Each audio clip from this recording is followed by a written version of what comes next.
सुस्वागतम आणि नमस्कार. मी डॉक्टर वैभवी महेश वागचौरे हॅलो डॉक्टरच्या आजच्या विशेष कार्यक्रमात आपल्या सगळ्यांचं मनापासून स्वागत करते. प्रेक्षक हो, कसे आहात आपण सगळे? हेल्दी आणि हॅप्पी ना? निश्चितच असायलाच पाहिजेत, कारण दर आठवड्याला वेगवेगळ्या तज्ज्ञ डॉक्टरांची आणि तुमची थेट गाठभेटच आम्ही करून देत असतो. प्रेक्षक हो, माणसाचं सौंदर्य हे दोन गोष्टींतून खेळतं. एक म्हणजे त्याचं शारीरिक सौंदर्य आणि दुसरं म्हणजे त्याचं मानसिक सौंदर्य. शारीरिक सौंदर्य खुलतं हे त्याच्या मनमोहक रूपातून, सुंदर शरीर बांधा तर आणि आकर्षक आणि भरदाट अशा केसांमधून. तर मानसिक सौंदर्य खुलतं ते त्याच्या उत्तम अशा स्वभावातून. प्रेक्षक हो, तुम्ही कधी केसांशिवाय आपला चेहरा इमॅजिन केला आहात का? नाही ना? तसं स्वप्नातही आपण विचार करू शकत नाहीत. म्हणजे आपल्या चेहऱ्याला उत्तम खुलवणारा म्हणजे जो घटक आहे तो म्हणजे आपल्या डोक्यावर असलेले भरदार केस असे. पण काही कारणांमुळे आज सध्या आपल्या जीवनशैलीमध्ये केस गळणं, केस तुटणं, टक्कल पडणं असे वेगवेगळे प्रकार किंवा वेगवेगळ्या समस्या खूप प्रामुख्याने दिसायला लागलेल्या आहेत. काळाची हीच गरज लक्षात घेऊन आम्ही आजचा विषय आपल्यासमोर सादर करणार आहोत, जो असा आहे की केस गळतीचे उपचार आणि हेअर ट्रान्सप्लांट. आणि यासाठी विशेष मार्गदर्शक आहेत आपल्याकडे doctor Dhananjay Chavan sir. Hello डॉक्टरमध्ये आपलं मनापासून नमस्कार. सरांची ओळख मी थोडक्यात करून देते. डर्मॅटोलॉजी क्षेत्रातलं प्रख्यात नाव म्हणजेच डॉक्टर धनंजय चव्हाण होय.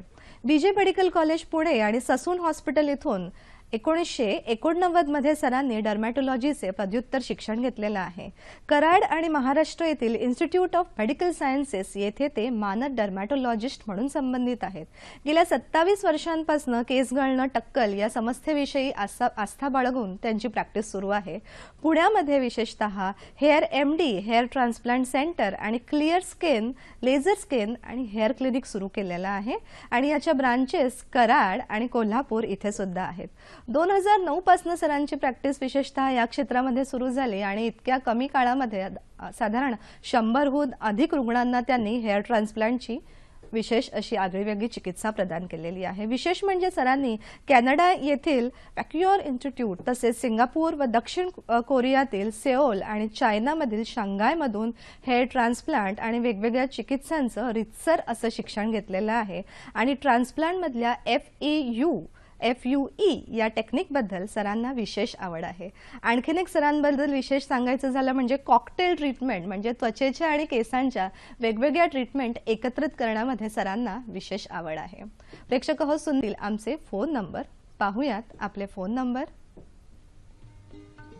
संपर्कासाठी दूरध्वनी क्रमांक 022 हा कोड नंबर आहे आणि फोन नंबर आहेत 2490 80 आणि 50, तसेच 2498 80 आणि 50.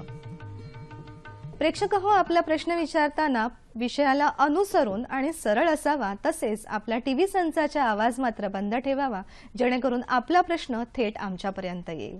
चला तर आजच्या विषयाला सुरुवात करूया. पुन्हा एकदा सर हॅलो डॉक्टरमध्ये मनापासून स्वागत. आधीपर्यंत सरांचे जे कार्यक्रम झाले होते काही, त्यामध्ये आपण चर्चा केलेली आहे की केसगळतीची कारणं कुठली, पुरुषांमध्ये आणि स्त्रियांमध्ये कशा प्रकारांनी केसगळती होते आणि त्यातले काही उपचार. आजही आपण अशीच सुरुवात करणार आहोत की मागच्या काही कार्यक्रमांचा एक थोडक्यात आढावा आपण आज घेणार आहोत. तर सरांना सुरुवातीलाच मला विचारायला आवडेल की सर, केसगळती जे आपण आजकाल खूप दिसत आहेत त्याची कारणं मुळात काय असतात? मागच्या कार्यक्रमात सुद्धा आपण बघितलं होतं केस गळतीची कारणं काय आहेत. तर त्यापैकी काही कारणं मी आता तुम्हाला स्लाइडद्वारे दाखवतो.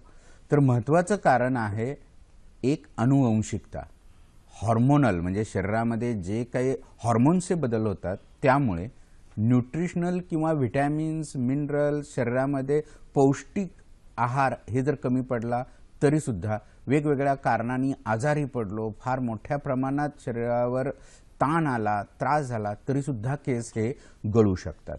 त्याचबरोबर एक सगळ्यात महत्त्वाचं म्हणजे ज्याला आपण टिलोजन इफल्वियम म्हणतो, शरीरामध्ये आयर्न, व्हिटॅमिन्स हे सगळ्या गोष्टी जर कमी पडल्या तरी सुद्धा आपल्याला केस गळती ही होऊ शकते. वेगवेगळे त्वचेचे आजार, वेगवेगळ्या औषधांमुळे सुद्धा केस गळू शकते. ॲटोइम्युन म्हणजे शरीरातली इम्युनिटी चेंज होण्यामुळे सुद्धा हे आपले केस गळू शकतात. अशी वेगवेगळी कारणं आहेत की ज्यामुळे आपले केस गळू शकतात. हे आपण मागच्या 1-2 कार्यक्रमात आपण बघितलेलंच आहे. तर आता ही महत्त्वाची कारणं आपण बरोबर. सर, कारणांमधून जेव्हा आपल्याला निदान होतं की माझे 30% 40% किंवा 50% केस गळत आहेत, पण जेव्हा ही सुरुवात होते केस गळतीची की आधी केस तुटायला लागतात आणि मग रूटपासनं किंवा अगदी मुळापासनं ते गळायला लागतात, तर अशा वेळेला कुठली वैद्यकीय चिकित्सेपासून आपण याची सुरुवात करू शकतो? केस गळती ही रुटीन केस गळतीपेक्षा जेव्हा जास्त केस गळायला लागतात, भरपूर केस घरात गळायला लागलेले आहेत, कोंब करताना गळतायत, केस विंचरताना गळतायत, अशा वेळी मग आपण सुरुवातीला वेगवेगळ्या प्रकारचे घरगुती उपाय करून बघतो. परंतु त्यातून सुद्धा जर केस गळती कमी होत नाही असं वाटलं तर त्वचेच्या तज्ज्ञ डॉक्टरांच्याकडे, म्हणजे ज्याला आपण डर्मॅटॉलॉजिस्ट म्हणतो, तेच खरे त्वचेचे आणि केसांचे डॉक्टर जे क्वालिफाईड आहेत त्यांच्याकडे तुम्ही जाऊ शकता. वेगवेगळ्या प्रकारे ते तुमच्या केसांची तपासणी करतात, रक्ताची तपासणी करतात, त्याची कारणं हुडकतात आणि मग ती कारणं हुडकून त्याच्यासाठी लागणारी औषधं ही देतात. त्यामुळे डर्मॅटॉलॉजिस्ट, त्वचेचे डॉक्टर्स किंवा जे तज्ज्ञ डॉक्टर्स आहेत त्यांच्याकडे जाऊन वेगवेगळ्या प्रकारच्या रक्ताच्या तपासण्या करून मग आपल्याला हे केस गळतीचं कारण कळू शकतं. ते अनुवंशिक आहे, हॉर्मोनल आहे, व्हिटॅमिन डिफिशियन्सी आहे, काही असेल आणि त्याच्या विरुद्ध आपण वेगवेगळ्या प्रकारच्या ट्रीटमेंट घेऊन ती केस गळती नक्की आपण थांबवू शकतो. आहेत हे केस वाचवणे याची नक्की चांगली फार प्रगत ट्रीटमेंट आपल्याकडे अवेलेबल आहे आत्ता तरी. बरोबर. सर, आहेत ते केस वाचवणं म्हणजे सुरुवातीला जेव्हा अगदी सुरुवात होते थोडे थोडे केस गळण्यापासून, म्हणजे बऱ्याचदा सुरुवातीला लक्षही नसतं, पण बऱ्याचदा स्त्रियांमध्ये हा त्रास होतो की पाळीच्या दरम्यान केस थोडेसे गळतात किंवा पाळीनंतर केस थोडेसे गळतात. पण आपण म्हणालात की घरगुती उपचार, पण जेव्हा घरगुती उपचार सुद्धा फेल ठरतील तर तेव्हा काही वैद्यकीय चिकित्सा आपण असे करू शकतो का तज्ज्ञ डॉक्टरांच्या मार्गदर्शनाने? येस, आपण ही चिकित्सा केल्यानंतर रक्त तपासलं, त्या केसांचे व्हिडिओ डर्मास्कोपी केली आणि ह्या सगळ्यानंतर जे काही कारण येईल त्याच्या विरुद्ध आपण औषधं आणि काही प्रोसिजर ह्या करून आहेत ते केस आपण वाचवू शकतो. आणि जर ते केस वाचले गेले नाहीत तर पुढची स्टेज येते, ते म्हणजे टिपिकल टक्कल पडणं. मग हे टक्कल पडणं जे असतं त्यात दोन भाग असतात, हे आपण स्लाइडद्वारे आपण बघूया. टक्कलमध्ये सर्वात महत्त्वाचं म्हणजे केस ही गळती सुरू होते, सुरुवातीला भरपूर केस गळायला लागतात, पुढच्या बाजूनी आणि मागच्या बाजूनी दोन्ही बाजूनी केस गळू शकतात, असं पुरुषांमध्ये होतं, त्याला आपण टिपिकल टक्कल असं म्हणतो. परंतु स्त्रियांमध्ये फक्त मधले जे केस असतात ते जातात आणि हे सगळे केस गेले तर आपल्याला काय ट्रीटमेंट करतो, तर टक्कल पडल्यानंतरची ट्रीटमेंट वेगळी आणि केस गळती थांबवण्यासाठीची ट्रीटमेंट वेगळी. आणि हे करण्याकरता जी काही औषधं आहेत त्यामध्ये फिनास्ट्राइड, मिनॉक्सिडिल, हे स्लाइड आपण बघितल्यानंतर लक्षात येईल, तोंडावाटची औषधे, लावायची औषधे, केसांची निगा आणि आता नवीन काही ज्या ट्रीटमेंट आलेल्या आहेत, low level laser light, PRP, derma roller, Mizo, ह्या सगळ्या ट्रीटमेंटमधून आपण आहेत हे केस वाचवू शकतो. आणि ह्या पुढच्या स्लाइडमध्ये आपल्याला दिसू शकेल की हे केस, इतके गळलेले केस सुद्धा आपण नुसत्या ट्रीटमेंटनी, वैद्यकीय ट्रीटमेंटनी आणि काही प्रोसिजरनी इतके कमी झालेले केस सुद्धा वाचवू शकून ते चांगले वाढवू शकतो. स्त्रियांमध्ये सुद्धा हे आपण करू शकतो. परंतु जेव्हा ह्यातून आपल्याला केस वाचले नाहीत किंवा केस गळून टक्कल पडूनच ती व्यक्ती आली तर आपल्याला हेअर ट्रान्सप्लांट शिवाय दुसरा पर्याय नाही आहे वैद्यकीय. तिथे मग औषधं नुसती काम करत नाहीत, औषधांबरोबरच आपल्याला त्या माणसाला हेअर ट्रान्सप्लांट किंवा केशरोपण हे करावं लागतं. तर ते केशरोपण आपण एक्झॅक्ट जे करतो त्याच्यानंतर आहेत ते केस वाचवणे आणि केशरोपण करणे, यातून पुन्हा त्या व्यक्तीला त्याचं पूर्वीचं सौंदर्य, केसांचं सौंदर्य आपण पुन्हा आणून देऊ शकतो. खूप छान सर, चर्चा आपण पुढे सुरू ठेवूयात. एक प्रश्न आहे आपल्याला, प्रफुल्ल बोलत आहेत आपल्याशी. नमस्कार प्रफुल्लजी. बोला. प्रश्न विचारा आपला. ट्रान्सफर साठी किती खर्च लागेल? हॅलो प्रफुल्लजी, प्रश्न विचारा. ट्रान्सफर साठी किती खर्च लागू शकतो अंदाजे? बरोबर, फोन ठेवा. आपण ट्रान्सप्लांट बद्दल प्रश्न आपल्याला, हेअर ट्रान्सप्लांट हे करण्यासाठी किती खर्च लागू शकतो, ह्याचं सगळ्यात महत्त्वाचं म्हणजे आपल्याला किती केस ट्रान्सप्लांट करायचे आहेत, किती फॉलिक्युलर युनिट ट्रान्सप्लांट करायचे आहेत, ह्याच्यावर तो खर्च अवलंबून असतो. कुठल्या स्टेजमध्ये तो पेशंट आहे त्याच्यावर अवलंबून असतो आणि हे खर्च आता सामान्यांच्या मध्यमवर्गीयांच्या आवाक्यात आता आलेले आहेत. त्यामुळे एक्झॅक्ट कुठल्या प्रकारे आपल्याला ट्रान्सप्लांट करायचं आहे, किती केस गळलेले आहेत, किती टक्कल पडलेला आहे, आपल्याला किती ग्राफ्ट लावायचे आहेत, त्याच्यावर तो खर्च हा अवलंबून असतो. बरोबर. प्रफुल्लजी, किती आपले केस गळलेले आहेत, किती प्रमाणात आपल्याला केस लावायचे त्यावरती हा खर्च सगळा अवलंबून असतो. सर, आधीच्या तुम्ही छोट्या वैद्यकीय चिकित्सा म्हणाल्यात, त्यातलं मला विचारायला आवडेल की PRP म्हणजे काय असतं नक्की? PRP हे प्लेटलेट रिच प्लाझ्मा. आजकाल गेल्या 4 वर्षामध्ये 5 वर्षामध्ये प्लेटलेट रिच प्लाझ्मा म्हणजे आपलंच ब्लड बाहेर काढलं जातं.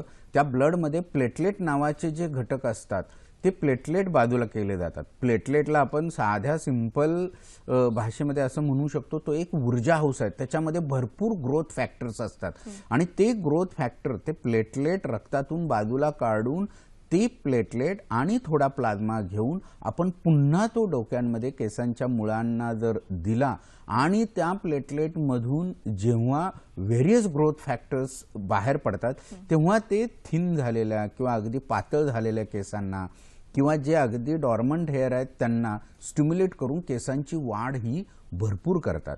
त्यामुळे आजकाल नवीन थेरपी म्हणून प्लेटलेट रिच प्लाझ्मा त्या पेशंटचं स्वतःचंच ब्लड वापरून ही केली जाते. बरोबर. खूप छान वाटलं सर ऐकून की अशीही काही थेरपी आहे की ज्याच्यामध्ये आपलंच रक्त घेऊन त्याचे रिच प्लाझ्मा आपल्या केसांच्या मुळापाशी सोडला जातो. सर, यातच पुढे येऊन मिझोथेरपीचं सुद्धा आम्ही आजकाल नाव ऐकलं, तर ते काय असतं? Mesotherapy, microneedling, derma roller, low level laser light ह्या सुद्धा आता नवीन थेरपीज ट्राय करून आहेत ते केस चांगले बनवले जातात, आहेत ते केस मेंटेन केले जातात. यामध्ये काही जे ग्रोथ फॅक्टर्स असतात ते ग्रोथ फॅक्टर्स वेगवेगळ्या मशीनद्वारे आपल्या केसांच्या मुळांना देण्याची नवीन पद्धत आता चालू आहे. त्याचबरोबर मायक्रोनिडलिंग, डर्मा रोलर म्हणजे मेडिकल ग्रेड ज्या निडल्स असतात त्या डोक्यात फिरवून तिथं स्टिम्युलेट करून आपण केस स्टिम्युलेट करतो. आणि लो लेवल लेझर लाईट ही सुद्धा आता FDA अप्रूव्ड टेक्नॉलॉजी आलेली आहे की छोटे छोटे छोटे बारीक डायोड लेझर्स असतात आणि त्या लेझरच्या लाईटमुळे केसांची मुळं आपण स्टिम्युलेट करतो. त्यामुळे फक्त नुसतं फिनास्ट्राइड मिनॉक्सिडिल ही औषधच नव्हे तर PRP, मायक्रोनिडलिंग, डर्मा रोलर आणि लो लेवल लेझर लाईट ह्या ट्रीटमेंटमुळे सुद्धा आपण केस स्टिम्युलेट करू शकतो आणि पुन्हा चांगले केस आणायचा प्रयत्न करू शकतो. बरोबर. सर, पुढे आपण जाणारच आहोत आणखीन यातल्या प्रकारांकडे. त्यापूर्वी आपल्याला एक फोन आहे औरंगाबाद इथून. मिस्टर पवार बोलत आहेत. नमस्कार. नमस्कार. नमस्कार. बोला. ॲडव्होकेट NG पवार बोलतो औरंगाबादहून. बोला सर. पूर्ण टक्कल पडलेल्या माणसाला केस उगवू शकतात का असा मला प्रश्न विचारायचा डॉक्टरना कुठल्या थेरपीमुळे? येस, ॲडव्होकेट पवार साहेब, पूर्ण टक्कल म्हणजे टक्कल पडताना मघाशीच मी तुम्हाला स्लाइडद्वारे दाखवलं. माणसाला जेव्हा टक्कल पडतं तेव्हा तो डोक्यावरचा एवढ्या भागात टक्कल पडतं, मागचे केस हे शिल्लक असतात. किती टक्कल पडलं तरी मागचे केस हे शिल्लक असतात आणि ते केस असतील मागं थोडे केस तर आपण त्या माणसाला पुन्हा केस आणू शकतो. अनुवंशिक जे टक्कल असतं त्या माणसाला आपण शरीरावरचे इतर केस त्याचेच वापरून टक्कलला आपण आणू शकतो केस.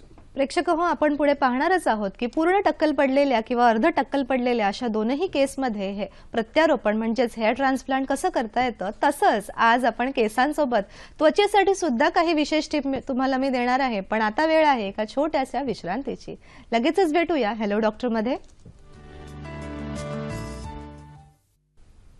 विश्रांतीनंतर पुन्हा एकदा हॅलो डॉक्टरमध्ये आपलं मनापासून स्वागत.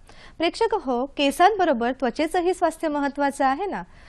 अभ्यंग करणं किंवा उठणं लावणं हे फक्त दिवाळीपुरतं मर्यादित नाही, तर आता थंडीचा ऋतू सुरू आहे. अजूनही तुम्ही आठवड्यातनं एकदा तरी आपल्या संपूर्ण शरीराच्या त्वचेला दूध आणि हळदने थोडासा मसाज काढा. रविवारी थोडासा वेळ काढा आणि पहा केसांसोबत आपली त्वचा सुद्धा कशी सुंदर करता येते. आता वळूया सर, आपल्याला एक प्रश्न सुद्धा आला होता की टक्कल पडलंय, की जो आपला मुख्य विषय आहे आज सहभागाचा. सर, टक्कल पडल्यामध्ये जी ट्रीटमेंट केली जाते किंवा 50%हून जास्त जेव्हा हेअरफॉल होतो तर हेअर ट्रान्सप्लांट म्हणजे काय आणि ते शास्त्रोक्त कसं केलं जातं? हेअर ट्रान्सप्लांट किंवा केश रोपण आपण ज्याला म्हणतो, हेअर ट्रान्सप्लांट म्हणजे जसं तुम्हाला ट्रान्सप्लांट म्हणलं की kidney transplant, liver transplant, heart transplant असे शब्द आठवतात. किडनी ट्रान्सप्लांट किंवा लिव्हर ट्रान्सप्लांटमध्ये आपण दुसऱ्या व्यक्तीचं किडनी किंवा लिव्हर घेऊन ते ट्रान्सप्लांट करत असतो. हेअर ट्रान्सप्लांटमध्ये दुसऱ्या कुणाचे हे केस किंवा हे घेऊन ते आपण ट्रान्सप्लांट करत नसतो. त्या व्यक्तीचे स्वतःचे जे केस असतात ते आपण जिथे जास्त केस आहेत तिथून आपण जिथे टक्कल पडलेलं आहे अशा ठिकाणी रोपण करत असतो. म्हणजे हेअर ट्रान्सप्लांटच्या ऐवजी खरं तर त्याला म्हणायला पाहिजे हेअर रिडिस्ट्रीब्युशन. म्हणजे कितीही माणसाला टक्कल पडलं तरी हे मागच्या बाजूचे केस त्या व्यक्तीचे शिल्लक राहतात आणि मागं इतके दाट केस असतात की त्यापैकी निम्मे केस काढले तरी कळत नाहीयेत. त्यामुळे तिथले जे जास्त केस आहेत ते आपण मागणं काढून परत पुढं लावतो. त्याला हेअर रिडिस्ट्रीब्युशन किंवा हेअर ट्रान्सप्लांट म्हणतो. त्यामध्ये त्याच व्यक्तीचे स्वतःचे केस काढून लावले जातात. आणि हे काढून लावण्याच्या 2 पद्धती जगभर प्रसिद्ध आहेत किंवा जगभर वापरल्या जातात. ते आपण स्लाइड मधून बघूया. तर ही स्लाइड बघितल्यानंतर तुमच्या लक्षात येईल की आपल्याला 2 प्रकारचे हे आहेत. एक म्हणजे पूर्वापार गेली बरेच वर्ष चालत आलेले स्ट्रिप मेथड, मागचे केस काढायचे असे सर्जिकली आणि परत ते शिवून टाकायची स्किन आणि तिथे जे केस आलेत ते बाजूला काढून आपण करत असतो. ती FUT पद्धत म्हणतात. आणि आता जगभर जी फार मोठ्या प्रमाणात वापरत जायला लागलेलं त्याला FUE म्हणतात. एक एक केसाचं मूळ काढायचं आणि ते परत इम्प्लांट करायचं. म्हणजे जिथं जास्त केस आहेत तिथून केस काढायचे आणि जिथं कमी केस आहेत तिथं पुन्हा लावायचे. त्यालाच हेअर ट्रान्सप्लांट किंवा हेअर रिडिस्ट्रीब्युशन म्हणतात. सर, तुम्ही सांगितल्यावरती आमच्या लक्षात येत आहे की बाकीचे जेव्हा ऑर्गन डोनेशन आपण म्हणतो तिथे दुसराचा कुणाचा तरी अवयव आपण आपल्या शरीरामध्ये घेतो, पण हेअर ट्रान्सप्लांट हे असं शास्त्र आहे की जिथे आपण स्वतःच्या शरीरातले केस वापरतो आणि दुसऱ्या ठिकाणी रिडिस्ट्रीब्यूट करतो. सर, हे कसं केलं जातं एक्झॅक्टली? आता इथे ही स्लाइड बघितली तर तुमच्या लक्षात येईल की टक्कल पडलेले आहेत, जिथले केस गेलेले आहेत तिथं आपण कानाच्या मागच्या किंवा डोक्याच्या मागच्या भागातले केस काढून त्यातले काही केस काढून जिथे केस कमी आहेत त्या ठिकाणी आपण ते लावत असतो. आता ही कशी प्रोसिजर केली जाते FUE ह्याचा एक माझ्याकडे व्हिडिओ आहे. तो व्हिडिओद्वारे मी तुम्हाला समजावून सांगेन की हे एक्झॅक्ट कसं केलं जातं. म्हणजे त्या मागची जी भीती आहे त्या माग की हे काहीतरी मोठं आपण वेगळं काही करतोय असं न होता इथं तुम्हाला लक्षात येईल. व्हिडिओ बघूया आपण. प्रेक्षक हो, व्हिडिओ आपण पाहूया. पूर्ण हेअर ट्रान्सप्लांटचं मार्गदर्शन. ह्यामध्ये पहिल्यांदा पेशंटला किती केस गळालेले आहेत, काय गळालेले आहेत ह्याचं व्हिडिओ डर्मास्कोपीनं एक्झामिनेशन करून त्याला किती ग्राफ्ट लागतील, किती केस लागतील हे सगळं बघितलं जातं. मग नंतर केस हे त्याचे बारीक केले जातात आणि मग केसांची डेन्सिटी बघितली जाते. किती केस आहेत, कुठल्या भागात किती जास्त केस आहेत, तिथून आपण किती काढू शकतो हे सगळे इथे तुम्हाला दिसतंय. आपण वेगवेगळे असे ब्लॉक्स तयार करतोय आणि तिथून केस काढणार आहोत. ही हेअर लाईन बनवणे हे ह्यातला सगळ्यात महत्वाचा पार्ट आहे की जे नैसर्गिक दिसायला पाहिजे ते हेअर लाईन. वेगवेगळे अमेरिकेतून किंवा बाहेरच्या देशातून आणलेली इन्स्ट्रुमेंट आपण वापरतो ज्याच्यामुळे इफिकेसी हे मोठे जे वेगवेगळ्या प्रकारचे इन्स्ट्रुमेंट आहेत त्याच्यातून आपल्याला इफिकेसी चांगली. मग पेशंटला लोकल अनेस्थेशिया दिला जातो. अगदी छोटं इंजेक्शन दिलं जातं एक, म्हणजे अजिबात दुखत नाही. हे आपण स्लिट बनवत असतो. या ठिकाणी पहिल्यांदा केसाचा अँगल कुठला असावा, काय असावा हे बघून आणि मग एक एक केस बघा तिथे तुम्हाला आपल्याला दिसेल. एक एक केस आपण केसाचा जो पुंजका आहे तो एक एक काढतोय आणि तो चिलरमध्ये ठेवून प्रत्येक केस तपासतो. ही स्टेप महत्वाची असते. केसाच्या मुळांना आपण कुठेही हात लावत नाहीये आणि ते प्रत्येक केसाचं ग्रेडिंग करून मग ते केस आपण जे पहिल्यांदा होल्स बनवलेले आहेत, ज्या डायरेक्शनमध्ये बनवलेले आहेत तिथं करतो. आणि हे आपण केस काढत काढतच केस लावत असतो. ह्याला डायरेक्ट हेअर ट्रान्सप्लांट म्हणतात. ह्याच्यामुळे जगात रिझल्ट आता चांगले यायला लागलेत आणि ही पद्धत आपण फार गेल्या वर्ष दीड वर्षापासून इंडियात वापरतोय. त्यामुळे आपले रिझल्ट हे इतरांपेक्षा चांगले आहेत. त्यामुळे केस जिथं आपण होल बनवलेले आहेत त्याच होलमध्ये केसाला कुठेही टच न करता इम्प्लांटरद्वारा नुसते आपण होलमध्ये ग्लाइड करतो किंवा असे ढकलतो आणि हे करतो. केस पाठीमागचे कमी पडले तर आपण बॉडी हेअर वापरतो, जे FUE मध्ये पॉसिबल आहे. म्हणजे दाढीचे केस आपण लावू शकतो, किंवा आपण हे केस जे असतात हे शरीरावरच्या इतर भागावरचे सुद्धा दाखवू शकतो. पेशंट अगदी कॉन्शियस असतो, दुखत नसते, भूल फक्त लोकल दिलेली असते, खात असतो, फिरत असतो, चहा पित असतो, ह्या सगळ्या गोष्टी करत असतो. त्यामुळे आपल्याला असं लक्षात येईल की ही अगदी सिंपल आणि साधी प्रोसिजर वाटते. सर, व्हिडिओतनं आम्हाला पूर्ण मार्गदर्शन झालेलं आहे. म्हणजे इतकं सोपं हे वाटत आहे, तरीही याची काही दुसरी बाजू जाणून घेण्याची निश्चितच आम्हाला इच्छा आहे. पण त्यापूर्वी आपल्याला एक फोन आहे राजपाल यांचा. नमस्कार राजजी. हा नमस्कार मॅडम, मी राजपाल दुर्गे बोलतो गंगाखेडवरनं. बोला. माझं वय वर्ष 27 आहे. बोरचं पाणी किंवा नळाचं पाणी ह्या क्षारांमुळे काही केसावर परिणाम होतो का, केस गळतीचं? आता थोडी थोडी सुरुवात झालेली आहे, 1-6 महिन्यापासून. बर, ठीक आहे राजजी. पाण्याच्या प्रकारामुळे पाण्याच्या प्रकारामुळे केस गळती थोडीफार होऊ शकते. पाण्यामुळे हार्ड वॉटर आहे, केस चांगले स्वच्छ धुतले जाऊ शकत नाहीत, त्यामुळे थोडीफार होऊ शकते. परंतु क्षाराचं पाणी, विहिरीचं पाणी, बोरचं पाणी म्हणून टक्कल पडतं असं नाही. टक्कल पडतं ते अनुवंशिकतेमुळे आणि हॉर्मोनमुळे. हे जे काही तुमचे थोडे थोडे केस गळत आहेत त्याकरता थोडंसं आपण काही औषधं केली आणि थोडं पाणी जे क्षाराचं आहे ते क्षार कमी केले. म्हणजे क्षार कमी करायला बऱ्याच वेळा आपल्याला लक्षात येतं की पाणी जड आहे, फेस होत नाही साबणाचा किंवा शॅम्पूचा. अशा वेळी तुम्ही एक गोष्ट करू शकता, जी पाणी आपण जे वापरणार आहे त्या पाण्यामध्ये रात्री झोपताना रात्री एक बादलीभर पाणी सोडून ठेवायचं. त्यामध्ये अगदी साबणाचा थोडासा छोटासा तुकडा अगदी घ्यायचा आणि तो टाकायचा. ते क्षार सगळे खाली बसतात आणि पाणी सॉफ्ट होऊन पहिल्यापेक्षा जड पाण्यापेक्षा ते चांगलं येऊ शकतं. तर नुसत्या पाण्यामुळे केस काही गळत नाहीत, हे थोडासा गैरसमज आहे. सरांनी थोडक्यात एक तुम्हाला छोटासा उपचार सुरुवातीला सांगितलाय की पाणी बघा, खरोखरच ते जड पाणी आपण ज्याला म्हणतो, क्षारयुक्त पाणी. पण तेच कारण असेल असंही नाही, अनुवांशिक किंवा आणखीनही याच्यामध्ये काही कारणं असू शकतात. सर, आता हा व्हिडिओ आम्ही पाहिला. व्हिडिओ पाहून खरोखर आमच्या सगळ्या प्रेक्षकांना खूप सुंदर मार्गदर्शन मिळालेलं आहे. काही गोष्टी निश्चित आमच्या लक्षात आल्या की एक एक केसाचा पुंजगा घेऊन त्यातला एक एक केस तुम्ही तपासता आणि लगेचच दुसऱ्या बाजूला पेशंट आपला कॉन्शियस आहे. त्यामुळे खूप साधी सोपी पद्धत वाटते. पण तरीही आज हेअर ट्रान्सप्लांट बद्दल बऱ्याच जणांच्या मनामध्ये भीती असते. तर असं का?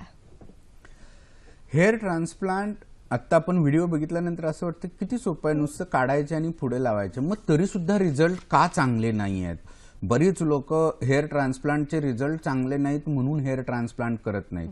किंवा आता तुम्ही म्हटला की काही धोका असतो का, काही झालंय का, भीती का वाटते? तर भीती पहिल्यांदा वाटते की ते लावलेले केस येतील का. कारण आतापर्यंत लोकांनी बघितलं की हेअर ट्रान्सप्लांट झाले परंतु ते केसच उगवत नाहीये. तुम्हाला मी काही स्लाइडमध्ये दाखवतो की हेअर ट्रान्सप्लांट केल्यानंतर काय भीती असते किंवा का केस उगवत नाहीत किंवा कसे उगवतात. तर हे आपण ही स्लाइड बघूया, मग तुमच्या बाबतीत लक्षात येईल.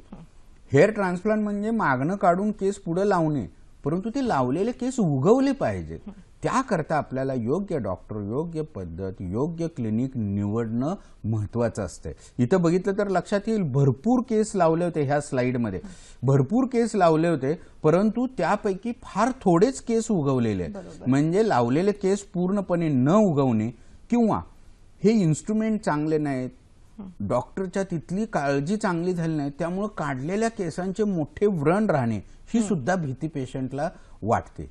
इथे जवळजवळ 2,500-3 हजार ग्राफ्ट टाकले होते, परंतु त्यापैकी फक्त 500-600 सुद्धा ग्राफ्ट उगवून आलेले नाहीत. म्हणजे पेशंटला लावलेले सगळे ग्राफ्ट उगवत नाहीत किंवा हे ग्राफ्ट जे आहेत हे पातळ दिसतं. त्यामुळे हे नैसर्गिक आपल्याला केस. इथं बघितलं तर तुमच्या लक्षात येईल केसांची डायरेक्शन वेगवेगळी आहे. काही केस उजवीकडे चाललेत, काही डावीकडे चाललेत आणि अगदी पातळ उगवलेले आहेत किंवा केस एकमेकात गुंता झाल्यासारखे दिसतात. म्हणजे हेअर ट्रान्सप्लांट केलं तरी ते नैसर्गिक दिसत नाहीये. इथं बघितलं तर हेअर लाईन, मी जे मगाशी म्हटलं तसं तुमच्या लक्षात येईल, हेअर लाईन हे त्यातली आर्ट आहे. ती त्यातली कला आहे. इथं बघितलं तर अगदी असा साधना कट सारखा, लेडीज सारखा कट दिसतोय. म्हणजे हे जे काही हेअर ट्रान्सप्लांट झालेलं आहे हे चांगलं न झाल्यामुळे पेशंटला भीती वाटते की रिझल्ट येत नाहीत, थोडेच केस उगवतात, पातळच केस उगवतात, मग गळतात.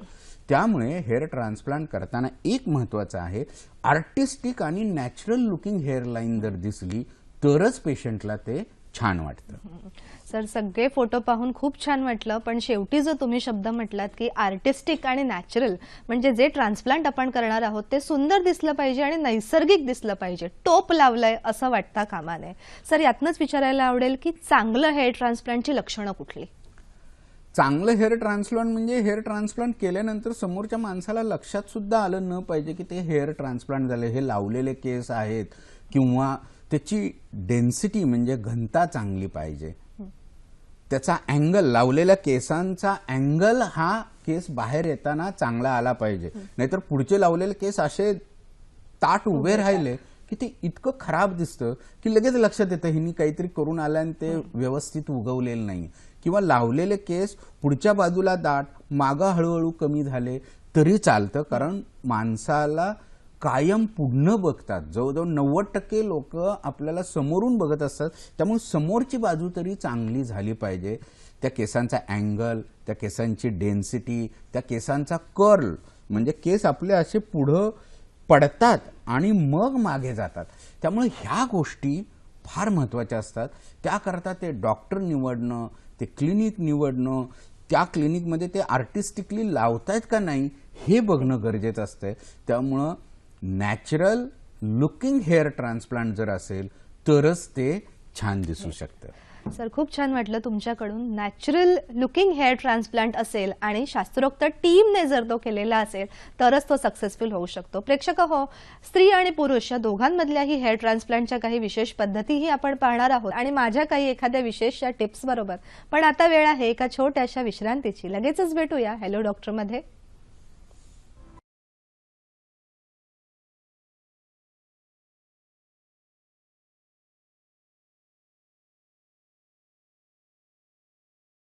आता ही समोर जी आपल्याला वनस्पती दिसते तिचं नाव निरगुडी असं आहे. शंकराला ज्यावेळेला बेल घालायला आपल्याला जमत नाही किंवा मिळत नाही त्यावेळेला गंगावती किंवा बेल घालावा असं वर्णन ज्ञानेश्वरीमध्ये सुद्धा आलेलं आपल्याला दिसून येतं. संभालू असं याचं हिंदी नाव आहे आणि बऱ्याच ठिकाणी निरगुंडी ह्याच नावाने हिंदी भाषेत सुद्धा तिला ओळखतात. ही कातऱ्याची आणि साधी अशा दोन पद्धतीची असते आणि हिचा रस हा कडू आहे. त्याच्याबरोबर ती पोटात गेल्यानंतर सुद्धा तिखट अशीच राहते आणि उष्ण असा तिचा परिणाम आपल्या शरीरावरती येत असतो. अशी एक ही सूज शरीरातली नाही, ती आतली असू दे किंवा बाहेरची असू दे, की जी निरगुडीच्या रसाने कमी येत नाही. फुफ्फुसाची सूज असू दे, आंतराची सूज असू दे, हृदयाच्या आवरणाची सूज असू दे, कुठलीही सूज जरी असली तरी निरगुडीच्या पानांचा रस हा 10-10 ml हा पोटात द्यावा आणि ही पानं जी आहेत ती बंद डब्याच्या एखाद्या भांड्यामध्ये ठेवून चेचून नंतर ते पाणी गरम करावं आणि शिजल्यानंतर ती पानं जी आहेत ती त्या जखमेवरती किंवा त्या सुजलेल्या भागावरती अंतर्बाह्य जिथं सूज आहे त्याच्यावरती लावावी. तर सूज उत्तम पद्धतीने कमी येते आणि त्याच्या बरोबरीने रक्तप्रवाह तिथला वाढून वेदनासुद्धा उत्तम पद्धतीने नष्ट होतात. त्यामुळे संधिवात असू दे, आमवात असू दे, वातरक्त असू दे, या सगळ्या आजारांच्या मध्ये खेडेगावामध्ये ही वनस्पती वापरण्याची प्रथा आहे आणि सुजेसाठी इतकं उत्तम औषध नाही. साधारण 90 वर्षापूर्वीच्या काळामध्ये डॉक्टर लोकसुद्धा याचा खूप उत्तम पद्धतीने वापर करून घेत असत. कोणतीही सडलेली किंवा घाणेरडी जखम असेल, भगंदर असेल, कॅन्सरच्या जखमा असतील तर अशा वेळेला या वनस्पतीचं तयार केलेलं तेल जे आहे ते आटोक्लाव करून त्या ठिकाणी लावावं. अंडवृद्धी किंवा वृषणाची जर वाढ झालेली असेल, तिथं पाणी साचलेलं असेल किंवा तिथं आतड्याचा काही भाग जर आलेला असेल तर अशा वेळेला हा जो मगाशी सांगितलेला पानांचा लेप आहे तो उत्तम पद्धतीने काम करतो आणि ती सूज कमी यायला मदत होते. तरीसुद्धा त्यावेळेला सर्जनचं मत घेणं हे इष्ट ठरतं. सांधेदुखीचा एक लेप खूप चांगला म्हणून तुम्हाला सांगून ठेवतो. निरगुडीची पानं, करंजाची पानं, कडुनिंबाची पानं, धोत्र्याची पानं ही सगळी एकत्र चेचून त्याचा कल्क किंवा ठेचा तयार करावा आणि तो गरम करून फडक्याच्या सहाय्याने आपल्या सांध्यांच्यावरती लावावा. तर तत्क्षणी तिथली सूज कमी येते, सांध्यांची हालचाल सुकर होते आणि उत्तम पद्धतीचं वेदना शमन ह्याच्यातनं होतं असं लक्षात येतं. मानेवरती अनेक पद्धतीच्या गाठी येतात, गंडमाला किंवा अलर्जी आणि अपटी असं आयुर्वेदामध्ये त्याला म्हटलेलं आहे. कॅन्सरच्या गाठी ज्यावेळेला तोंडातला कॅन्सर पसरून आपल्या मानेवरती येतात त्यावेळेसुद्धा ह्या वनस्पतीच्या पानांचं सिद्ध तेल हे त्या ठिकाणी लावावं. तर आळी पडलेली जखमसुद्धा उत्तम पद्धतीने सांधून येते. या निरगुडीच्या पानांची धुरी जर आपण घेतली तर टॉन्सिल सुजलेले असतील आणि नाकाचा पडदा जर जाड झालेला असेल तर त्यासाठी याचा अप्रतिम फायदा होतो. फक्त निरंतर 21 दिवस ही धुरी घेणं हे महत्त्वाचं असतं. निरगुडी आणि शिलाजीत हे मिश्रण जर घेतलं गेलं तर असा जगातला एकही आजार नाही की जो कफ आणि मेदातून उत्पन्न झालेला आहे आणि तो ह्या मिश्रणाने जात नाही. तर जवळच्या तज्ज्ञ वैद्याकडनं तुम्ही हे औषध नक्की मागून घेऊ शकता आणि त्याचा उपयोग करून घेऊ शकता. एकंदरीत काय, निरगुडी ही कडू आणि तिखट अशी आहे. पोटा दिल्यावर तिचा परिणाम तिखट येतो आणि एकंदरीत तिचं शरीराचं काम जे आहे ते उष्ण असं असल्याकारणानं कफ आणि वाताच्या सगळ्या आजारांसाठी निरगुडी उपयोगी पडते. विश्रांतीनंतर पुन्हा एकदा हॅलो डॉक्टरमध्ये आपलं मनापासून स्वागत. प्रेक्षक हो, केसांच्या बरोबरच आपली त्वचा सुद्धा सुंदर नितळीत असावी याची सुद्धा एक टीप तुम्हाला आता देत आहे. सुंदर त्वचा शक्य आहे रक्त जर शुद्ध असेल तर रक्त शुद्धीकरणासाठी साधा घरगुती उपाय असा आहे की तुळशीच्या पानांचा रस रोज सकाळी किंवा आठवड्यातनं 5 दिवस जरी तुम्ही उपाशीपोटी घेतलात तरी सुद्धा नैसर्गिकरित्या आपल्या शरीरातल्या रक्ताचं शुद्धीकरणाला मदत होईल आणि बरोबरच रक्त शुद्ध असेल तर त्वचा ही आपली खुलखुलीत आणि तजेलदार राहणारच आहे. पुन्हा आता विषयाकडे वळूया. सर, माझ्याकडे बरेचसे आमचे प्रेक्षक आहेत की महिला वर्ग आहे, तर हेअर ट्रान्सप्लांट बघितला की बऱ्याचदा आम्ही फोटोही पाहतो की पुरुषांचेच फोटो दिसतात बऱ्याचदा. तर पुरुषांमधल्या आणि स्त्रियांमधल्या हेअर ट्रान्सप्लांटमध्ये काय फरक असतो किंवा काही वेगळ्या टेक्निक्स आपण वापरतो का? आपण आता बघितलं त्या व्हिडिओमध्ये असं दिसलं असेल की आपण केस बारीक केलेले आहेत. अगदी झिरो मशीन वापरून ते केस बारीक केल्यासारखे आपल्याला दिसत असतात. तसं स्त्रियांमध्ये असं बारीक करावं लागत नाही किंवा पुरुषांमध्ये सुद्धा बारीक न करता सुद्धा करू शकतो. स्त्रियांमध्ये आपण पूर्णपणे केस काढत नाहीये. ज्या भागातून आपण केस घेणार आहोत तेवढ्याच ठिकाणची छोटी स्ट्रीप काढून, म्हणजे बाहेरून किंवा तुम्हाला लांबून कळतही नाही कुठून घेतलेले आहेत. पुरुषांमध्ये आपण एका दिवसामध्ये साधारणपणे 2000, 2500 ते 3000 ग्राफ्ट आपण ट्रान्सप्लांट करू शकतो. स्त्रियांमध्ये केस आहेत त्या केसांमध्येच आपल्याला केसाचं रोपण करायचं असतं. पुरुषासारखं स्त्रीला पूर्ण टक्कल पडत नसतंय. त्यामुळे मधले मधले जे केस किंवा अगदी केस पातळ झाले टक्कल सारखं दिसतंय, 2 केसांमध्ये आपल्याला तो केस लावावा लागतो. आणि मग तो केस लावायचा असेल 2 केसांमध्ये, मागचे केस काढून पुढं आहेत त्या केसांमध्ये, तर थोडासा वेळ जास्त लागतो. म्हणून 2,500-3,000 केस न बसता एका वेळी आपल्याला 1000 ते 1,500 ग्राफ्ट, म्हणजे थोडासा कमी ग्राफ्ट आपण टाकू शकतो. आणि स्त्रियांना कमी ग्राफ्टचीच गरज असते, पुरुषांसारखी जास्त ग्राफ्टची गरज लागत नाही. त्यामुळे आपण स्त्रियांमध्ये सुद्धा केस न काढता आपण हेअर ट्रान्सप्लांट अगदी चांगल्या प्रकारे करू शकतो.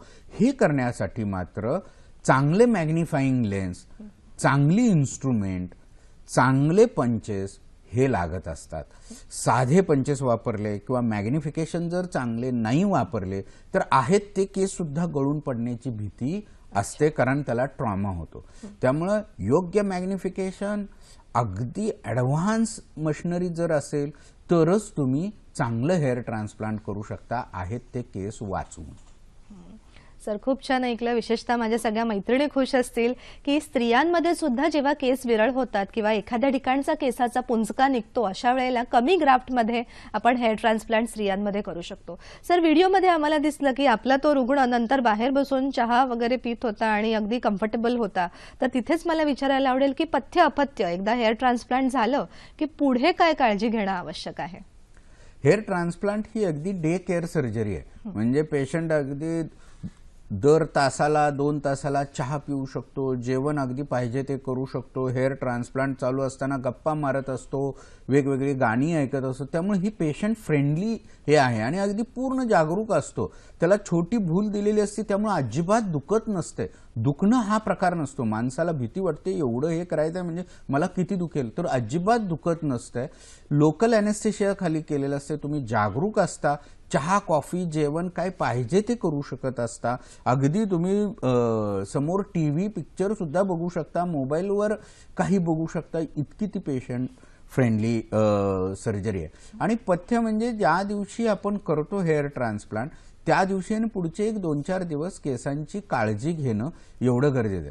तुम्ही रोज आंघोळ करू शकता, शॅम्पू करू शकता, स्प्रे मारू शकता 8 दिवसात म्हणजे 3 दिवसामध्येच ते केस अगदी स्ट्रेंथन होतात. 8 ते 10 दिवस आपल्याला वरच्या खपल्या निघून जायला लागतात किंवा जे काही स्कॅब असतात ते निघून जायला लागतात. 15 दिवसांमध्ये अगदी प्रत्येक केस चांगला वर वाढायला सुरुवात होतो. त्यामुळे तुम्ही रोज व्यायाम करू शकता, फिरायला जाऊ शकता, अगदी काही करू शकता आणि 3 आठवड्यानंतर तुम्ही अगदी स्विमिंग करू शकता, जिम करू शकता, कुठल्याही प्रकारची ऍक्टिव्हिटी, अगदी कुस्ती सुद्धा खेळू शकता 3 आठवड्यानंतर. इतकं ते फ्रेंडली आहे. त्यामुळे जास्त काही काळजी घ्यावी लागत नाही, काही त्याचं आहे नाही. ट्रान्सप्लांट केल्यानंतर दुसऱ्या दिवशी तुम्ही कामावर सुद्धा जाऊ शकता. सर, ऐकून खूप छान वाटलं की एवढा मोठा बाऊ केला जातो हेअर ट्रान्सप्लांट बद्दल, पण प्रोसिजर खूपच ही सोपी आहे. एक फोन आहे आपल्याला प्रज्योत यांचा कोल्हापूर हॅलो. येथून. नमस्कार प्रज्योतजी. हा, आमच्या मम्मीच्या डोक्यावरचे केस अगदी चांगले होते, परंतु हा. आता समोरून केस जास्त प्रमाणात गळायला लागल्या. हं. किती वय आहे? त्याच्यावर काय 36. हा, मग ह्या वयात काही ते टक्कल किंवा मोठं ट्रान्सप्लांटची वगैरे काही फोन गरज ठेवा आपण, लागण्याची आम्ही उत्तर देतोय. शक्यता नसते. आपल्याला ती काही ट्रान्सप्लांटची शक्यता लागत नाही. Medical line of treatment, PRP, mesotherapy, finasteride, minoxidil ह्या प्रकारच्या गोष्टीतून आपण त्यांना केस आणून देऊ शकतो. ते काही ट्रान्सप्लांटची गरज ट्रान्सप्लांटची लागण्याची, गरज अगदी गळायला लागल्यात तर काही गरज नाही. म्हणजे सुरुवातीला वैद्यकीय चिकित्सा, ज्या छोट्या छोट्या ट्रीटमेंट्स आपण सुरुवातीला चर्चा केली होती, त्या ट्रीटमेंट कदाचित आपण इथे अवलंबू शकतो. पूर्ण हेअर ट्रान्सप्लांटकडे जाण्याची प्रज्योतजी निश्चितच गरज नाहीये. सर, इथूनच तुम्हाला विचारायला आवडेल की आजकाल पेपरमध्ये आम्ही पुष्कळ ॲड बघतो हेअर ट्रान्सप्लांटच्या, वेगवेगळ्या प्रकारच्या ऑफर सुद्धा यामध्ये दिल्या जातात. त्यामुळे एक प्रेक्षक पॉईंट ऑफ व्ह्यूने किंवा रुग्ण पॉईंट ऑफ व्ह्यूने कन्फ्युजन कुठेतरी निर्माण होतं.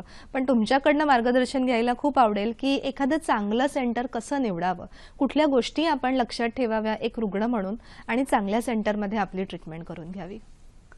हेअर ट्रान्सप्लांट हे आता फार प्रचलित झालेलं आहे आणि हे करत असताना अगदी आपण म्हणला तशी प्रलोभनं, अगदी 1 रुपयात हेअर ट्रान्सप्लांट होईल, 10,000 रुपयात होईल, 20,000 होईल, 50,000 होईल, लाखात होईल, अशा वेगवेगळ्या ॲडव्हर्टाईज येत आहेत आणि लोकांच्या मनामध्ये अगदी कल्लोळ निर्माण झालं की 1 रुपयात सुद्धा होते आणि 1,00,000 रुपये सुद्धा. एवढं काय फरक आहे, एवढा काय आहे?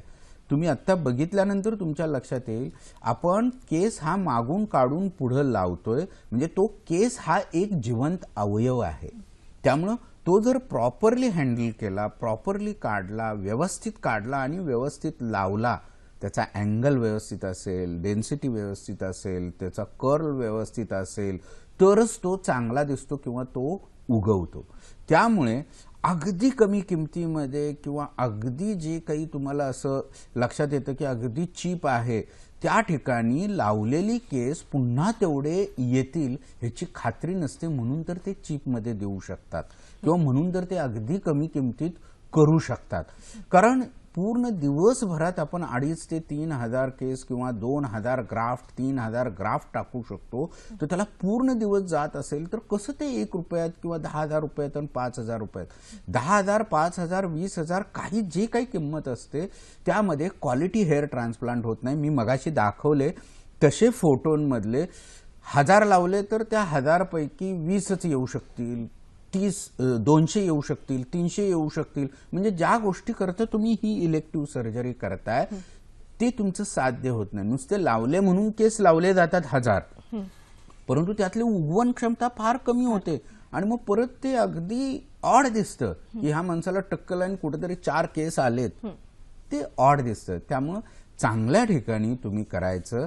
त्या ठिकाणी करण्याकरता तुम्ही हेअर ट्रान्सप्लांट केल्यानंतर ते आर्टिस्टिक दिसलं पाहिजे. म्हणजे आता ही जर स्लाइड बघितली तर तुमच्या लक्षात येईल की हे आपण स्लाइड बघूया.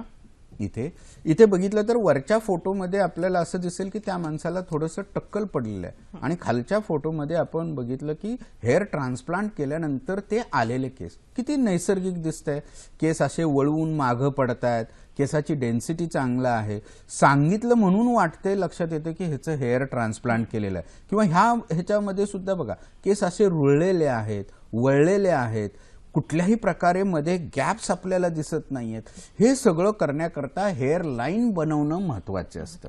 म्हणजे पुढची बाजू, आणि काही लोकांना आपण बघतो की मागच्या बाजूला टक्कल आहे.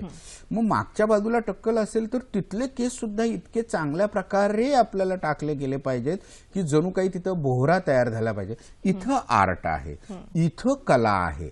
म्हणजे हेअर लाईन बनवणं, हेअरचा अँगल, कर्ल, डेन्सिटी, तसंच मागचे भोवरे बनवणं, हे सगळं गरजेचं आहे. आणि त्यामुळे आपल्याला चांगल्या ठिकाणी आणि व्यवस्थित हेअर ट्रान्सप्लांट केलं तरच तुम्हाला असे रिझल्ट मिळतील. नाहीतर मगाशी दाखवले तसे हेअर तुम्हाला अगदी बघितलं की लक्षात येईल की हे काहीतरीच करून आलेले आहे. सर, सगळ्या इमेजेस पाहून खूप छान वाटलंय. आणि एक गोष्ट आवर्जून मी प्रेक्षक तुमच्यासाठी सांगू इच्छिते की प्रलोभनांना बळी न पडता वैद्यकीय चिकित्सा जिथे पारदर्शक असेल तिथल्या सेंटरला योग्य चिकित्सा करणं म्हणजेच यशस्वी हेअर ट्रान्सप्लांटचा मार्ग कदाचित आपल्याला असू शकेल. सर, याच संदर्भात एक फोन आहे आपल्याला. अमित मालवणकर पुणे इथून बोलत आहेत. नमस्कार. बोला. हॅलो. हा, नमस्कार. मी अमित बोलतोय पुण्यावरून. बोला अमित. माझं 25 वय आहे, पण केस खूपच गळतात आहेत माझी पुढची. बर, मग त्याला वेगळा अमित फोन ठेवा. काय सांगूयात सर? 25 केस गळतायत, टक्कल पडलं नसेल तर medical line of treatment important आहे. आणि त्यातून तुम्हाला टक्कल पडणं आपण पुढं ढकलू शकतो किंवा तुम्हाला टक्कल न पडू देण्याची आपण औषधामार्फत आणि काही प्रोसिजर मार्फत काळजी घेऊ शकतो. त्यामुळे तुम्ही काहीही काळजी करायची गरज नाही. परंतु जर टक्कल पडलेला असेल तर आपण हेअर ट्रान्सप्लांट करून आणि आहेत ते केस वाचवून, मेडिकल लाईन ऑफ ट्रीटमेंट आहेत ते केस वाचवण्यासाठी, आणि जिथं टक्कल पडलंय तिथं हेअर ट्रान्सप्लांट करून तुम्हाला पुन्हा तुमचं नैसर्गिक पहिलं रूप हे बहाल करता येईल. म्हणजे निश्चितच सरांनी तुम्हाला उत्तम मार्गदर्शन केलेलं आहे. याच सोबत ट्रान्सप्लांट केलेल्या केसांची पुढची काळजी किंवा त्यांची पुढची मशागत कशी होते ते सुद्धा आपण पाहणार आहोत. आणि येत्या आठवड्यात म्हणजे उद्या आणि परवा सुद्धा कोणते डॉक्टर आपल्याला भेटणार आहेत हे सगळं आपण पाहणार आहोत. पण वेळ आहे एका छोट्याशा विश्रांतीची. लगेचच भेटूया हॅलो डॉक्टरमध्ये. विश्रांतीनंतर हॅलो डॉक्टरमध्ये पुन्हा एकदा आपल्या सगळ्यांचं स्वागत. प्रेक्षक हो, दर आठवड्याला वेगवेगळ्या तज्ज्ञ डॉक्टरांची आणि तुमची थेट गाठभेट आम्ही करतो. तर पाहूया उद्या आणि परवा कोणते डॉक्टर येणार आहेत आपल्या विशेष मार्गदर्शनासाठी. हॅलो डॉक्टर प्रायोजित कार्यक्रम. विषय आहे सर्व आजारांवर होमिओपॅथिक उपचार आणि सहभाग आहे डॉक्टर प्रदीप पवार यांचा. शनिवारचा कार्यक्रम आहे आपला 24 डिसेंबर 2016 रात्री 8 वाजता. तसंच आपला रविवारचा कार्यक्रम आहे कॅन्सर विरुद्ध लढा आणि सहभाग आहे डॉक्टर व्यंकटेश जोशी. रविवार दिनांक 25 डिसेंबर रात्री 8 वाजता. सर, हेअर ट्रान्सप्लांट बद्दल आपण पुष्कळ चर्चा केली. आता मला विचारायला आवडेल की एज फॅक्टर यामध्ये काही असू शकतो का? म्हणजे कमीत कमी आणि जास्तीत जास्त, विशेषतः जास्तीत जास्त कुठल्या वयापर्यंत, आणि याच्या काही सक्सेस स्टोरीज आपल्याकडे आहेत का? हेअर ट्रान्सप्लांट हे युजली आपण 22-25 वयानंतरच करतो. त्याच्या आधी आपण करत नाही, कारण हेअर लॉस किंवा बाल्डनेस हे कंटिन्युअस प्रोसेस असते. म्हणजे कमीत कमी वय आपण असं पकडून चाला 23, 24, 25 वयानंतर. जास्तीत जास्त कितीही वर्षाचं करू शकतो आपण. जास्तीत जास्त अगदी 50, 60, 70, 80, 82 वर्षाच्या लोकांचे सुद्धा हेअर ट्रान्सप्लांट झालेले आहेत आणि त्याचे सक्सेस सुद्धा आहेत. त्यामुळे हेअर ट्रान्सप्लांट करायला वयाची खालचं लिमिट आहे की 22-25 वय, ह्याच्या खालच्या वयामध्ये आपण करत नाही. परंतु वरच्या वयाची कुठलीही नाही आहे. ज्या माणसाला स्वतःला सुंदर दिसायचं आहे, ज्या माणसाला स्वतःला तरुण दिसायचं आहे, टक्कल पडल्यानंतर, केस गेल्यानंतर थोडंसं वय हे जास्ती दिसतं. त्यामुळे ज्या माणसाला इच्छा आहे की मला एजिंग दिसायचं नाही आहे, वयस्कर दिसायचं नाही, अशा कुठल्याही फिट माणसाचं आपण ही सर्जरी लोकल अॅनेस्थेशिया खाली असल्यामुळे अगदी हार्ट अटॅक येऊन गेलेल्या लोकांची, बायपास झालेल्या लोकांची सुद्धा आपण हेअर ट्रान्सप्लांट करतोय. त्यामुळे काही अडचण नाहीये. 60, 70, 80 वयातल्या लोकांची सुद्धा हेअर ट्रान्सप्लांट केलेले आहेत. काही स्लाइड सर पाहूयात आपण. स्लाइड मध्ये बघितलं तर तुमच्या लक्षात येईल की अगदी यंग मध्ये माणसामध्ये, ही आपण पुढची स्लाइड बघूया. ह्या स्लाइड मध्ये अगदी यंग पुढचेच काही केस गेले ते सगळे बघू.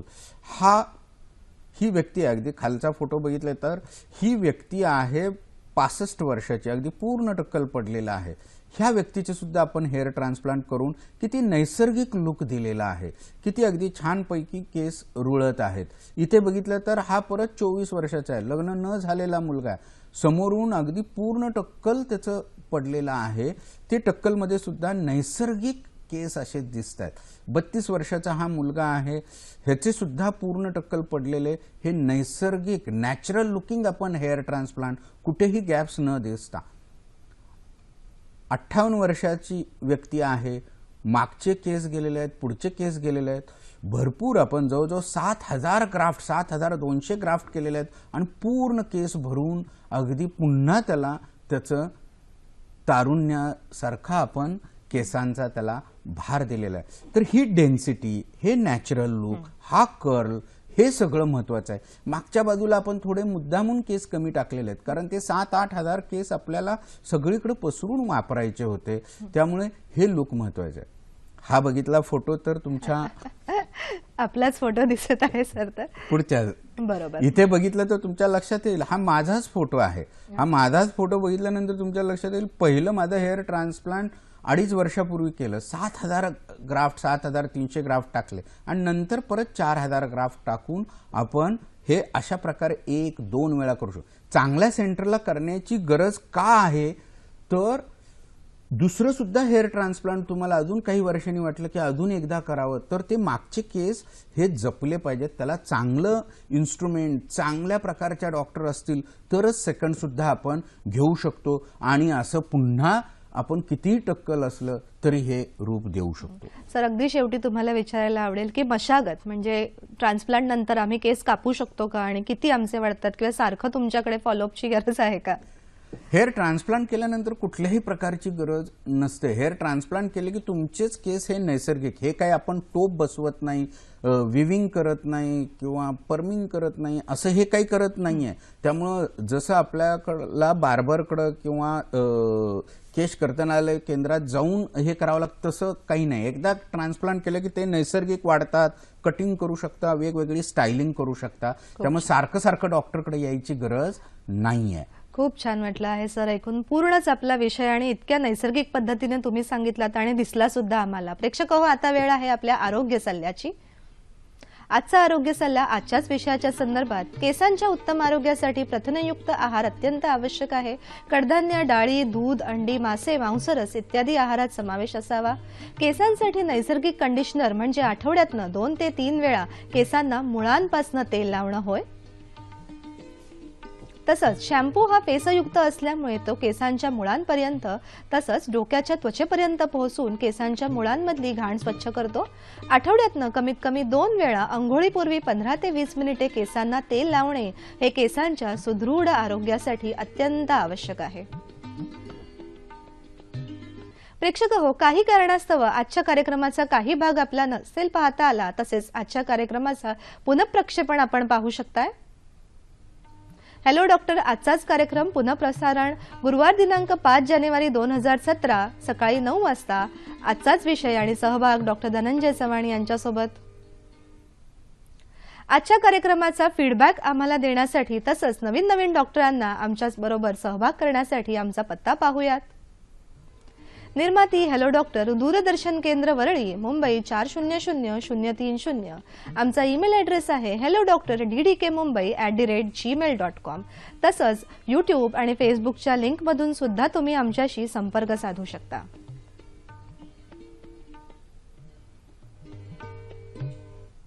सर विषय इतका सुंदर होता की प्रश्न संपत नाहीत. तरीही काही रॅपिड फाय माझ्या मनामध्ये आहेत, त्याचं आपण समाधान करावं. हेअर ट्रान्सप्लांट हे परमनंट असू शकतं का? लावलेले जे केस आहेत ते आपण परमनंट झोनमधून घेतो आणि पुढे लावतो, त्यामुळे ते परमनंट आहे, त्याच्यावर काही हॉर्मोन काम करत नाही. स्त्रियांमध्ये जेव्हा आपण हेअर ट्रान्सप्लांट करतो तेव्हा त्याच्या लेंथवरती, केसांच्या वाढीवरती काही वेगळा परिणाम होतो का? नाही, ते अगदी नेहमीसारखे इतर केसांबरोबर केस वाढतात. काही हॉर्मोनल प्रॉब्लेम्समुळे हेअर ट्रान्सप्लांटवरती पुढे जाऊन काही दुष्परिणाम होऊ शकतो का? इतका दुष्परिणाम होत नाही, कारण ते हे केस थॉट टू बी परमनंट असतात, लॉंग टर्म राहतात. बरोबर. आणि सगळ्यात शेवटी याच्यासाठी वयोमर्यादा पुन्हा एकदा आम्हाला सांगा तुम्ही. जो माणूस मनाने तरुण आहे, ज्याला सुंदर दिसावं लागतं, त्याच्यात वयाची अट नाहीये. कितीही म्हाताऱ्या व्यक्तीमध्ये, त्याला म्हातारा म्हणता येणार नाही कारण तो हेअर ट्रान्सप्लांट करतो म्हणजे मनाने तरुण आहे, केव्हाही करू शकता.